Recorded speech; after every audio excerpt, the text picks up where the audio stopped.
Знаете ли, че близо до Видин се намира гробът на една българска царица и канонизирана светица? Знам, че не знаете и няма как да разберете, защото властимащите да ви кажат това не само, че не подкрепят изследване, а и възпрепятстват изучаването и разкриването на това огромно културно богатство. Става въпрос за гробът на влашката принцеса Теофана Басараб, царица Теодора, жена на българския цар Иван Александър, майка на царете Иван Срацимир и Иван Шишман и леля на Ана Басараб, жената на Иван Срацимир. Да, първи братовчеди са, но не за това става въпрос във видеото ми. Подсигурено е финансиране, но от музея дават пълен отказ по тази тема. Това културно съкровище трябва да бъде разкрито и разгласено. Ще събира туристи и поклонници от близо и далеч, но вместо това тъне в забрава, руши се и обраства в трън и хръсталак. Предвид наближаващия празник на света Теофана, на 28 октомври реших да направя това видео и да разкрия истината покрай житието на дъщерята на влашкия войвода Иванко. Цар Йоан Александър се жени за нея още докато е деспот в Ловеч през 1323 година. Рожденото име е Браида. Да ви кажа, много време отлагах направата на това видео, защото от разгласяването на фактите се страхувам, че ще се активират и маняри и ще разрушат и малкото запазени артефакти по въпроса. Но в същото време, разгласяването на тези факти се надявам да доведат до запазване и съхранение на обекта, защото така или иначе се руши и унищожава. Моето видео единствено ще покаже доказателства за съществуването на едно културно богатство.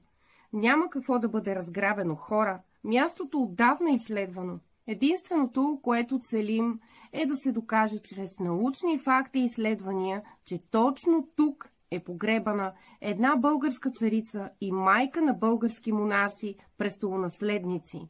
Останете с мен до края на видеото, за да чуете хипотезите и мнението на хора експерти и специалисти в областите си. Nu, asta e o protecție pusă de arheolog. El a separat barba, gâtul și umele. Și asta e aureola. Ще видите резултатите от техните проучвания и моля, подкрепете ме, като ме последвате и се абонирате за канала. Настанете се удобно и вижте цялата истина за местонахождението на гроба на света Теодора Теофана Басараб. Възможно ли е българска царица, светица, погребана около град Видин? Твърдо да. Мястото, което мнозина от вас знаят като Алботински манастир, всъщност е некропол, гробище и един от гробовете там е на царица Теодора. Точно там, на място, група учени ще ви разкажат доказателства за това. Profesoară din Serbia, Boianca Dușanca Lukacs, o cheamă, ea a făcut cercetare la Istanbul, arhivele din secolul 5-6 și figurează în secolul 5 deja ca mănăstirea Altovin, care face parte din Nahia Crivina, ceea ce suntem aici. Nahia este un conglomerat de sate, dar Nahia Crivina avea doar sate românești. Satele bulgărești erau separate în altă parte. Așa că astea sunt primele cercetări. Dar nu puteau să fie în 5 sate bulgărești, că bulgarii vin aici cu Asparu. Secolul 15 a greșit. În secolul 15. Da, tu ai spus 5. Da, s-a săpat în anii 70, în 77, un arheolog de la Vidin, Vălu Vălu, a făcut săpături și a scos o mică cărticică în urma acestui săpături, unde la concluzii spune clar, ea Filip o să vorbească. Băiatul domnului doctor, puneți-ne săpăturile astea ce au costat. Au început în anul 70 între anii 75, 1975-1977, au început prin cercetarea și înlăturarea unui straturilor de sus, adică cum se face o cercetare arheologică. Terasa de sus, unde de fapt este mănăstirea, și jos la poalele mănăstiri unde au fost descoperite mai multe morminte. Sus sunt descoperite 29 săpate în piatră, iar jos un număr de ori mai mare decât foarte. De asta domnul Vălov numește Albotina o liniștit, exact așa este trecut în text, liniștit putem numi Albotina o necropolă.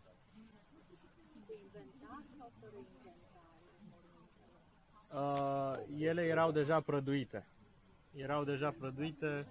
Plăcile... Cele de sus și cele de jos.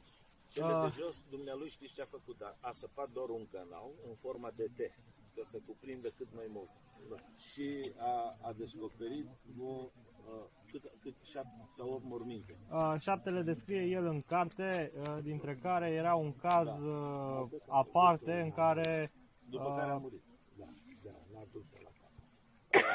Interesant este că unul dintre morminte a fost înmormântat, exact ce spunea doamna Roxana Rugulescu, cu un pui înfipt în piept și mâinile nu ireau pe piept, dar ireau puse în poziție ridicată.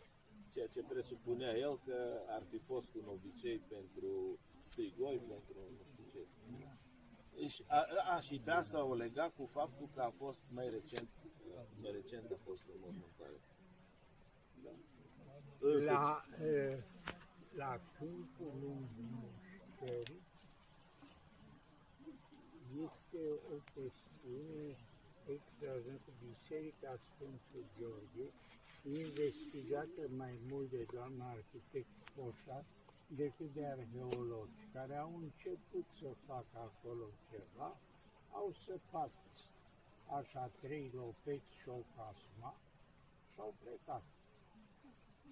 Doamna Coșa a pus problema din punctul de vedere al arhitectului, adică biserica pe înălțime, cu fortificație românească și fotogrametria, dovedește că există fortificația românească în apropiere. Adică ea are dreptate în ceea ce spune. Însă, nu știu cum să vă spun, să fie și oamenii care să aibă curaj să spună toate lucrurile. Păi și cum ne mai apărăm titlurile de academicieni, profesori, care am susținut niște lucruri până într-un moment, după aia trebuie să ne schimbăm puțin optica. Cine care muncește, poate să greșească. Vedeți, dumneavoastră aici se puneau niște de lemn. Da. După care peste ele deasupra se punea o placă. Aha. Peste placă se punea pământ. Pământ. Ca să nu aibă miros neplăcut. Toate mormintele sunt în afară de încăperi. Da. Doar singurele morminte care sunt în încăpere, a fost trapezarea. Trapeza, da. Aici se spune că pe aici era o scară, pe aici, care se suia și aici era etajul de sus. Da. Mai era un etaj. Probabil a fost, zicem noi, și arâng. Dar nu se poate spune cu certitudine pentru că a fost în afară. Adică a fost cumva acoperit. Da. Dar ce înseamnă și arâng? Clopot. O clopotniță. În germană cum îi zice? Arangos. Arang. Nu știu, ceva de genul. De aici se intră în biserică. Deci și în biserică avem primul minut. A fost aici. Acum, de mai se vede niște colțuri de piatră. Cealaltă a fost aici. Aici. Dar aici, pe mijloc, a fost o coloană. M-a întrebat dacă suntem siguri că e biserică. Da, mai se păstrează inscripții. Dacă veniți dumneavoastră aici, o să vedeți că se vede încă vopsea și se vede desene și cu picturi. Uitați aici în colț. Pe aici, vedeți, mai s-a păstrat. Interesant este alta, că securitatea pe timpurile trecute vine și dă foc la niște cauciucuri, că să se afume. În același moment, noi nu știm dacă a vrut să facă rău sau să facă bine. Pentru că fumul, cum știm toată lumea, conservă. Da, fumul de lumânare. Acum, au fost rea. Consecința a fost... să mă ierte Dumnezeu dacă greșesc, dar poate că să fi gândit și de bine. Poate să fi gândit și de rău. Asta noi nu putem să spunem, că nu avem niciun document. Dar cert este că descoperirile respective pe care le vedeți, le-a făcut Vălov, săpând aici și a luat la periat toată suprafața. După ce a scris Vălov, intrarea a fost pe aici. Asta e biserica cu 3 altare. 1, 2, 3. 3 altare care sunt de mijloc. Are un naus, un singur naus, nu are pronaus. Și de aici se pune problema dacă a fost biserică sau a fost doar un paraclis de serviciu. Asta eu n-am cum să o spun și nu vreau să mă angajez. Dar important este să știm următorul lucru, că starea asta de băstătoare a fost și în urma mulțumitor căutătorilor de comoară care săpau și căutau comoare într-un lăcaș sfânt. Era inadmisibil.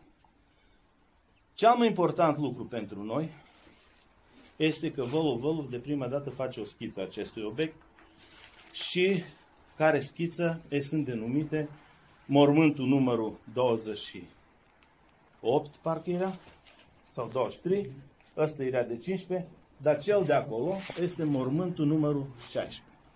Pe noi ne-a interesat mai mult să vedem când am venit de prima dată aici ce e cu mormintele în biserică. Spre fericirea noastră, în mormântul numărul 16, se păstrează încă niște slove, nu, domn profesor? Da. Slove. În limba slavonă, scrisă, sau așa cum știm noi în limba slavonă sau bisericească, cu litere chirilice, slove chirilice, avem inscripții și la picioare și la cap. Adică la vest, în partea de vest și în partea de est. Din păcate, cele de acolo, eu n-am reușit să văd mare lucru. Dar poate că specialiștii noștri, arheologii, poate că au niște metode, poate că știu ceva mai mult. Dar spre fericirea noastră am reușit să vedem aceste slove, care dacă veniți dumneavoastră în spatele meu, o să încerc să fac și un arătător improvizat. Se vede următorul lucru. Slova T.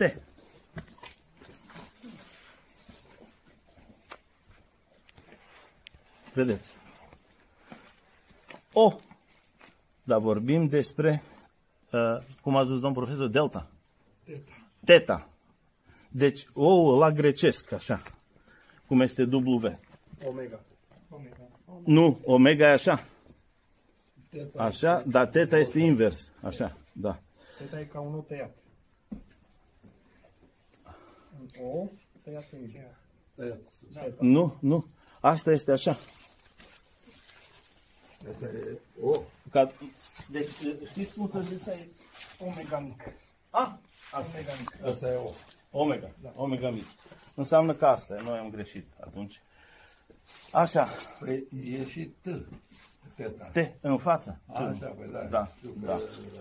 Da. F.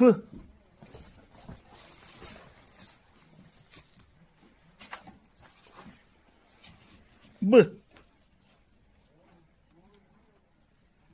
Și semnul de legalitate.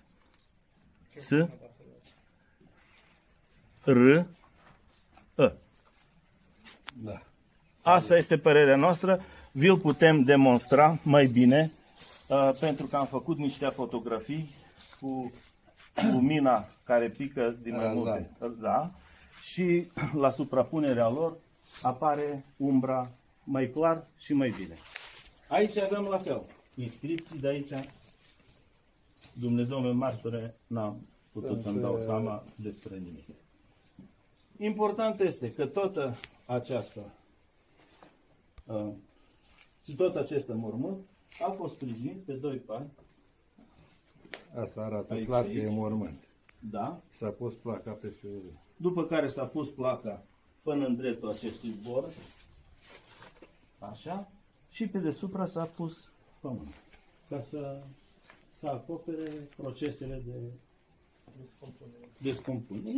Nu, să nu miroase. Așa zis. Noi considerăm, însă, aici acum eu nu mai văd prea bine, mă uitai să iau o lumină, o sursă de lumină, avem și o cruce, nu mai văd prea bine acum, nu știu unde, aici parcă era undeva, o cruce cruce este foarte interesant, de tip de Malta, cu brațele așa, cum este crucea, dar jos nu se continuă doar cu... Nu știm ce înseamnă. Din punctul nostru de vedere, toată lumea știm că noi, creștinii, când nu știm să ne semnăm cu cruce. Adică creștini. Mitropoliță, de obicei, în față la nume își pun cruce. Pildă pentru toată lumea, că toți creștinii ar trebui să începem numele nostru cu o cruce. Dar această cruce este făcută în spate, ceea ce înseamnă decedat. Adică e clar că este pus aici cineva. Ce este foarte interesant? Faptul că aici avem o săpătură în piatră. Se pare că a fost șoplit în grabă, adică în câteva zile, și a fost probabil mai scurt decât ce a trebuit să fie. După care acolo s-a lăsat loc pentru cap sau, cum spune populația, acolo a fost pusă cărămida pe care a sprijinit capul Teofan. Pentru că pentru noi acest mormânt este mormântul lui Teofan Păsărat. Toată lumea întreabă ce s-a întâmplat cu moaștele. Sunt mai multe teorii, dar cel mai important lucru ce se vorbește aici este faptul că a fost dezgropată și fiind canonizată ca sfântă, s-a vândut toată bucata, tot coșorul a fost vândut între populație. De cine? Nu știu. Dar în multe biserici sunt moaște sfinte care întrebăm preoții, ale cui sunt? Nu știu. Scrie ceva? Nu știu. De obicei să știe, sunt moaștele lui, de exemplu, Sfântul Nicodim, că am văzut în câteva biserici sunt de la el moaște. Bine. Cât se poate spune. Dar aici nu se știe moaștele unde sunt. Cineva încearcă să spune că sunt întoarse la Istanbul de Suleiman Magnificul în Sfântul Ștefan, Biserica Sfântul Ștefan de la Istanbul, cea de fier, așa zisă biserica din fier, de oțel sau nu știu cum îi zice. Dar acolo ultimele cercetări arată că sunt moaștele la Sfânta Teofano, care a trăit mult mai devreme decât Teofana Păsărat, care după ceea ce cred, dacă putem crede la poveștile bătrânilor, i-a luat denumirea după Sfânta Teofano, de la Împăratului Leon. Împăratului Leon. Da. Interesant este, și asta este o susținere a acestei teorii, că mai târziu Ioan Stracimir are un copil, Constantin, soția lui Ana. Noi credem că aceasta Ana sau Elena, care ia numele după ce moare Ioan Stracimir, ea ia numele de Elena și se călugărește, vine tot aici la Albotina, că unul dintre mormintele care sunt aici, poate că este al ei. Dar asta eu nu pot să spun și nu sunt în stare să spun lucrul ăsta. Interesant este faptul că Elena ia numele după Sfânt Împărat Constantin și Elena, dar Teofana ia numele după Teofano. Adică parcă apare și o secuitate, cum să spunem, consecvență, care vorbește că într-adevăr a fost un curent de asta prin care s-a luat numele bisericești de sfânți împărați, de sfânți de la Constantinopole, de la Roma, sau cum spun mai nou, bizantini, de la bizantini. Care este scopul nostru? Scopul nostru este că să facem evident cât mai mult acest lucru, să se dea naștere la o cercetare, dar vorbim de cercetare profesională, cu arheologi, cu oameni de la biserică, cu oameni profesori de cultură și de istorie, prin care, într-adevăr, Albotina, pentru că, acum, mă iertați dumneavoastră, dar în toate scrierile și peste tot se vorbește că este înmormântată la Albotina. A venit aici. Că, din moment din care avem și acest monogram, pentru că asta categoric este un monogram medieval, că este săpat în piatră și nu este cioplit și scos în evidență, nici eu nu pot să spun de ce, dar probabil a fost și faptul că s-a făcut mult mai repede, pentru că dacă o scotea în evidență, lua mai mult timp. Exact ca și mormântul. N-am săpat în mormânt, că nu ne-a permis nici legea, nici conștiința noastră, dar e foarte important să se curăță. Poate că ar trebui să se cearnă pământul, poate că mai se găsește ceva, poate că se poate, dar aștia deja să vie oamenii de știință, arheologii. Avem un tânăr arheolog aici între noi. Unde este băiatul nostru aici? Leo. Da? Un tânăr arheolog, care sunt speranțele noastre și în generația tânără, pentru că sunt oameni îndrăzneți, cu școală, cu mult bun simț. De ce nu, după timp, să se antrenează un grup de copii mai tânări sau noi, cum îți place mie să spun, noi mai bătrâni să stăm din spate, să-i mai ajutăm, dar să meargă în față. Da. E o provocare prin care vrem să facem copiii noștri că să gândească, să trăiască istoria, să se mândrească cu istoria noastră, pentru că aici avem o istorie românească din orice punct de vedere ne-am gândit. Și în niciun caz nu trebuie să jignim pe cei care sunt bulgari aici, pentru că ea a fost prințesă românească și încoronată ca regină de Târnova. Deci și atunci nu se vorbea, deci elementul etnic nu era scos așa în evidență și toți regii erau regi de Târnova, regi de Vidin, de Bâdin, cum era și așa mai încolo. De ce nu acești copii tineri să vie să se mândrească, să spune avem o sfântă care este acolo și știm locul unde a fost, unde a zăcut săraca. E un mare moment, zic eu, istoric, în care e rândul vostru cu ele. Dacă cineva vrea să mai spune ceva, să mai adauge, m-aș bucura foarte mult. Bucurați, din Constanța, sunt lingvist de profesie, fac o cercetare legată de românii din Timotul Buzăre. Am venit cu mare interes la Vidin și astăzi descoper un lucru despre care, sincer să fiu, nu știam mare lucru. Însă v-aș ruga să-mi spuneți, dacă puteți, care este punctul de vedere al Bisericii Ortodoxe de aici, vis-a-vis de acest mormânt care pare a fi al studioasei Celofan. Biserica Ortodoxă, precum știți, bulgară, a fost invitată de Biserica Ortodoxă Română la canonizarea Sfintei. A participat doi mitropoliți, mitropolitul de Vidin și mitropolitul de Ruse, unde am văzut o deschidere față de Sfânta Teofana, deci și n-avea cum, pentru că a fost regina noastră, sfânta noastră, sfânt de neam românesc. Și eu nu cred că Biserica Ortodoxă Bulgară va avea o părere negativă. Dar ce se observă ultimul timp? Se observă, parcă să zic eu, o mică, chiar că am vorbit și în mașină, nu, n-aș zice invidie, da? O invidie de aia, de, cum să spun eu, de nobleță. Că vedeți că Biserica Ortodoxă Română a luat un nume. Da, așa e. Trebuie să recunoaștem. Dar faptul că a fost canonizată de o biserică ortodoxă o face sfânt în tot spațiul ortodox. Eu, părerea mea, poate că mitropolitul de Vidin mâine când o venim să-i puneți întrebarea, Dar ultimul timp, noi n-am văzut o deschidere mai mare față de orice bisericesc, ceea ce privește ambele biserici. Dar să nu uităm și faptul că Biserica Ortodoxă Română a făcut niște donații în bani și cadouri foarte puternice Bisericii Ortodoxe Bulgare, ca biserică soră.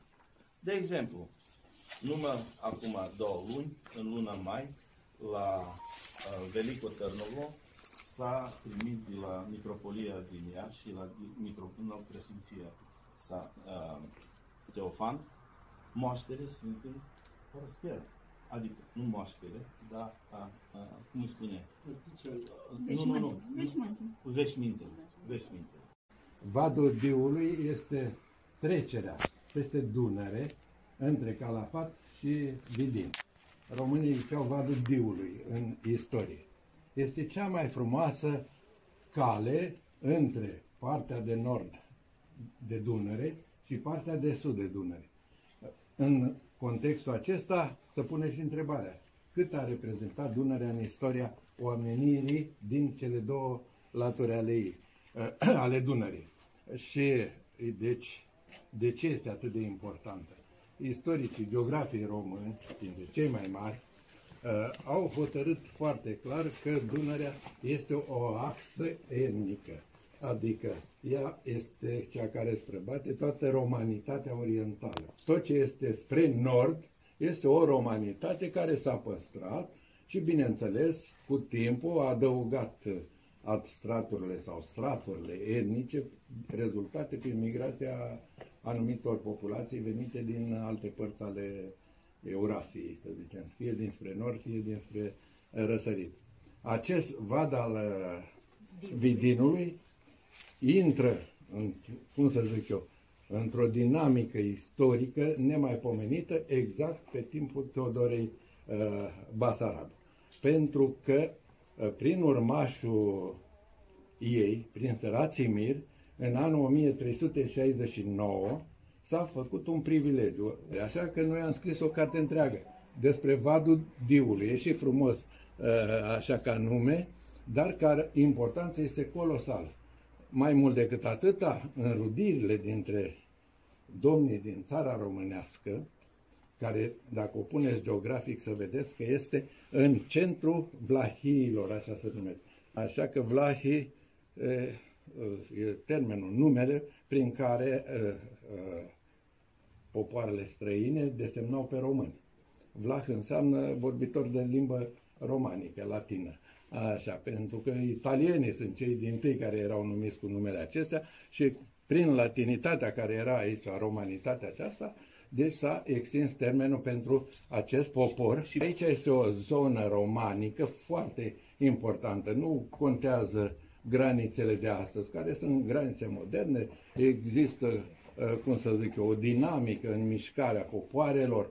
Așa, nimeni nu face revendicări, mă înțelegeți dumneavoastră. Sunt revendicări spirituale, acestea care arată, cum să zic, comuniunea de viață între sud și nord. Deci Dunărea nu i-a despărțit niciodată pe oamenii de aici. Al meu, da. Dinică Ciobotea. Mulțumesc. Dinică vine de la Constantin.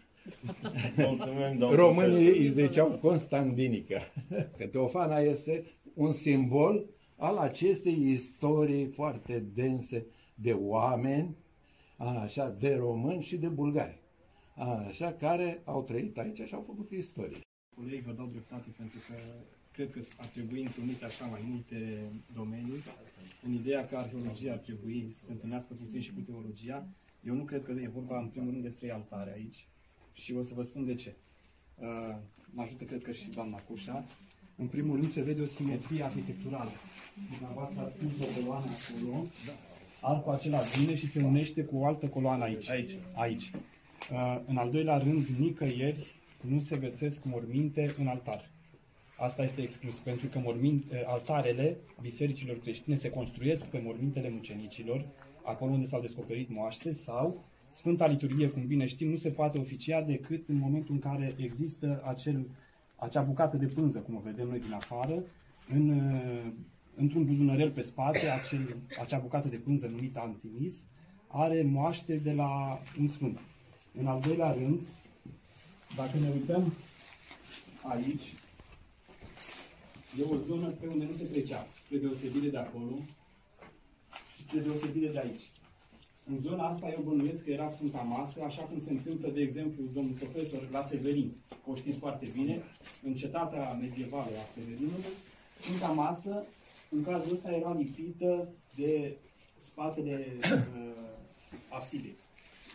Iar în partea stângă se vede la fel liturgic, aici unde era spălatul, este un ritual liturgic, în momentul în care preotul începe oficierea Sfintelor Taine, atunci când pâinea și vinul se transformă în sângele și trupul Mântuitorului, e un ritual liturgic în care preotul vine mai întâi și se spală, simbolic pe mâini.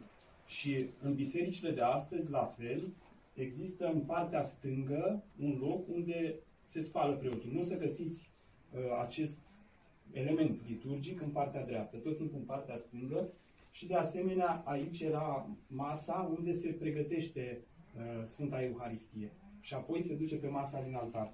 Eu de asta zic și, repet, unindu-ne cu simetria aceasta pe care eu așa o văd. Deci se văd niște coloane, niște arcuri care se unesc aici și la fel arcurile se duc și cred că se unesc acolo. Și cele două părți vin ca un fel de absidă. Iar la fel, în bisericile noastre, de obicei, în partea dreaptă, deși e partea unde stau bărbații în biserică, familiile regale erau, sau oamenii cei mai importanți, indiferent că sunt de sex masculin sau feminin, erau mormântați pe partea dreaptă. Și de asta, mormântul de acolo e mult mai important decât mormintele care se află pe partea aceasta. Și cred că acolo ar fi fost undeva un zid. Aici a fost să vedem. Și cred, și stâlpul ăla de zăsără, cred că făcea deosebire. Și a mers așa cu un cal. Eu cred că aici e o simetrie, doamna Coșa, dacă se vede. Da? Și se continuă aici și erau cele două coloane care cumva delimitau, am putea spune, pronaosul de bucățica aceasta care se poate numi naos până în altar sau poate era văzută ca o Deci avea și pronaos. Cred că era delimitată de coloane. Se întâmplă în foarte multe cazuri, mai ales acolo unde bisericile sunt sub formă de navă, adică nu au cele două abside. Naosul și pronaosul sunt delimitate doar prin prezența unor coloane. Sau zid. În multe cazuri, dar vreau să zic acolo unde lucrurile nu sunt. Bisericile vechi toate aveau un zid. Gândiți-vă la Stavropoleus, că toată lumea cred că și Stavropoleus din București. Acolo e un zid cu două coloane mai mari. Și eu asta presupun că aici a fost Sfânta Masă. Înțelegeți? Pentru că, normal, preotul când cădește în timpul laturii liturgic, el trebuie să cădească Sfânta Masă pe toate laturile. Dar toate bisericile astea care erau de dimensiuni mici, aveau Sfânta Masă lipită de zidul din spate al absidei. Și nu se trecea prin spatele ei, se cădea doar prin față. Acum, mai iertați, Sfânta Masă este masa cu moaștele unde sunt puse. Sfânta Masă e masa din Sfântul Altar, acolo unde se oficiază cea mai mare parte a Sfintei Liturghii. Acolo se află Sfânta Evanghelie, potirul și toate celelalte. Da. Și eu de asta cred că aici a fost Sfânta Masă poziționată, iar cele două, sunt multe biserici în Salonic, de exemplu, sunt biserici sub forma aceasta, în care au altarul băgat puțin mai în spate de cele două diaconate. Eu așa văd lucrurile aici. Așa mă gândesc că ar trebui reanalizat. Vă mulțumim, domnul profesor. Foarte bine. Ne-ați deschis ochii încă o dată în privința asta. Pentru că chiar noi nu ne dădeam seama. Domnul doctor, da. Aici să vă zic că poate că intrăm în chestia cu presupunerile. Dacă ea a plecat de lângă Târnul și a venit cu fiul ei, de ce Ioan Alexandru împarte statul și îi dă jumătate, aproape jumătate, din stat îl dă fiul ei, prin care ea vine lângă fiul ei? De ce? El putea foarte ușor să spune, nu este, nu știu cum se traduce în română, bagrenoroden, adică născut atunci când el a fost rege. Putea, cum a spus mai târziu, că Ioan Șișman este născut pe timpul când el a fost rege și are dreptul la regat. Atunci el de ce îi dă fiului? Dacă nu ținea la el. Să vedem, poate acest loc este ocrotit de UNESCO. Dar partea acolo, unde a fost mănăstirea, se vede și drumul. Mănăstirea care a fost pentru bărbați în spate, acolo a fost pentru femei. Deci și se pare că Sfânta Teofana a slujit acolo, în mănăstirea aceea. De aici a fost mănăstirea de Isihaș, de pusnici. Deci și nu este de negat faptul că ea pleacă după ideile lui Sfântul Grigore Palama. Deci isihasmul îl introduce ea pe teritoriul Bulgariei foarte puternic. Secolul isihasmului, da. Exact. Și vrea prin chestia asta să combată bogomilismul, care era deja o rană în trupul bisericii. Și pentru asta eu cred că aici, la Albotina, eu nu cred, dar sunt sigur, pentru că toate sursele care le-am citit, tipii la istorici bulgari, care, v-am spus, sunt foarte reticenți și nu prea le place. Ei nu studiază în partea aceasta medievală românească? Românească, nu. Ei studiază doar ceea ce înseamnă Târnova și pentru asta și Mitropolia de Vidin nu e bine studiată, pentru că a fost sub jurisdicție ecumenică, n-a fost sub jurisdicție de Târnova. Deci tot ce nu e al lor, îl socotesc străin. Lor nu le place să se vorbească de țăratul bulgaro-român. Ei mereu când aud de asta încep să facă fizionomii. Da, dar nu putem să tăiem o parte din istorie. De exemplu, mi s-a spus că, vedeți, Doamne, că Bulgaria a ajuns până la Carpați și dincolo de Carpați. Da, bun. Dar acum pun și o întrebare simplă. Câți ani a stat acolo? Păi, 40 de ani, 30 de ani, unii 20. Depinde din punctul de vedere fiecare. Am zis, bun. Atunci, dacă Turcia a stat 600 de ani aici, putem să spunem că aici e Turcia. N-am mai zis nimic. Nu știu, punctele de vedere, important este să se afirme sau să se nege, pentru că în toate sursele se vorbește de Albotina, locul înmormântării. Cineva a vrut să spune că a murit la Târnova. Păi, bun, hai să întreb și eu cum. A întrebat de turci, ca un om simplu. Dacă murise la Târnova, ea n-a putut fost scoasă în câteva zile. Și cea mai mare os este de 60 de centimetri în corpul uman. Vă spun ca medic asta. Deci putem măsura, este femurul. Păi de ce trebuia să săpe de 2 metri groapă că să pui un os de 60 de centimetri?